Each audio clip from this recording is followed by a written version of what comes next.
There are many horse food products out on the market these days, and more we are seeing horse feeds that are named for improving your horse's health, or keeping your horse from getting sick, or maintaining your compromised animal.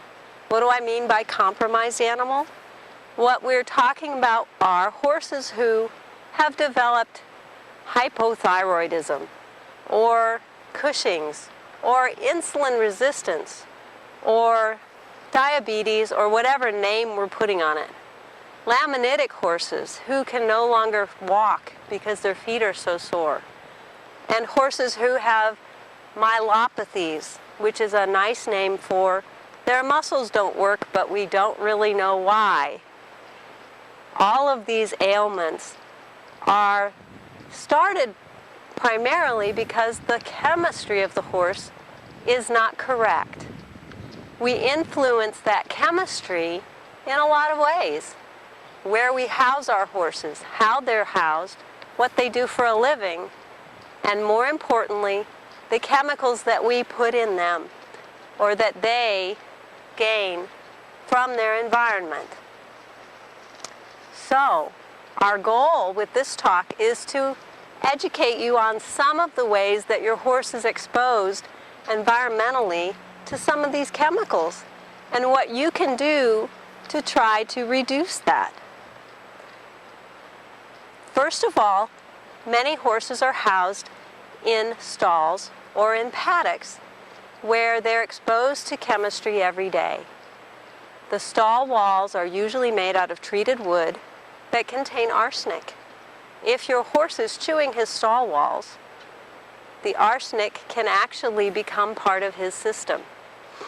When it does, it blocks his thyroid and its ability to uptake nutrients and help the body with other hormone function.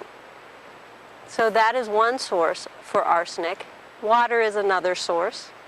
And sometimes just the processing of horse feed can actually release arsenic within that food and make it now available to your animal. So we want to watch that part of the environment.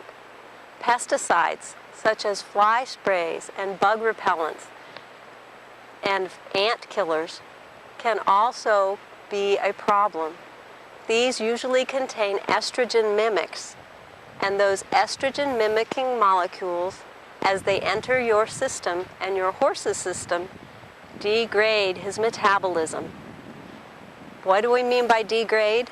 Again, they attach to receptor sites that are in the horse's system where it should have a different molecule like iodine or calcium or copper, and as those estrogens attach, there's no longer a place for the mineral to attach. So the horse can't use his minerals like he was intended and now exhibits symptoms of mineral deficiency. They may even do things like chew trees or wood or eat dirt because they're seeking that mineral, even though it can't possibly do its job. So watching where we spray chemicals and how we apply them and how we expose our horses is important. Another source of of environmental toxicity, for lack of a better term, I usually like to use the word other elements that you don't need to make a horse, can actually come in the form of what's in that bag of food that you purchase for them.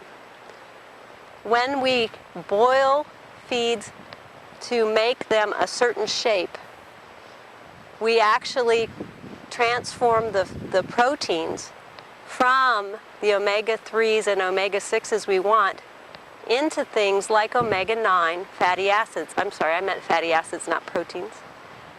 But we also transform the proteins and inactivate the enzymes. What are enzymes? Enzymes are mostly vitamins. Elements that we call vitamins, vitamin A, vitamin D, vitamin C, are all enzymes that catalyze or begin chemical changes within the horse's body. But when we cook many of these, they change their function or ability, so they're no longer available to the animal. Some of the elements that end up in that bag of feed are also not helping.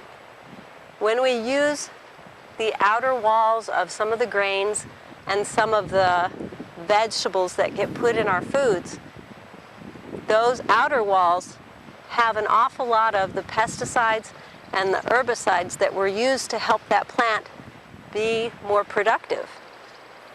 But when we feed those to our animal, again, we're feeding our animal estrogens that block those receptors and make it difficult for the right chemistry to occur within that horse's system. Many of these things include names you'll recognize: soybean hulls and other forage products are usually included in a food to add bulk and to help with digestion. However, they don't help with normal cellular metabolism. And if we degrade metabolism, we also impede digestion of regular food.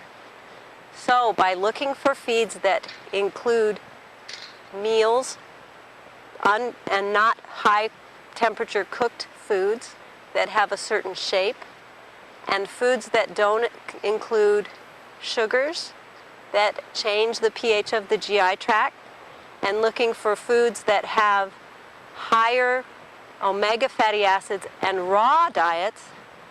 By raw, I mean not cooked at a high temperature. We help our animals absorb their nutrients better. Most of our horses' feeds are what are called complete feeds. These feeds are mixed to include carbohydrates, proteins, fats, and vitamins and minerals. Unfortunately, in order to get a feed that is cost-effective for the manufacturer, the proteins they use aren't necessarily available to the horse. And they tend to include a lot of carbohydrates, and they may include vitamins and minerals that are or are not available to the horse when they digest it. Most of these feeds are also cooked. And so what happens is that changes the protein structure.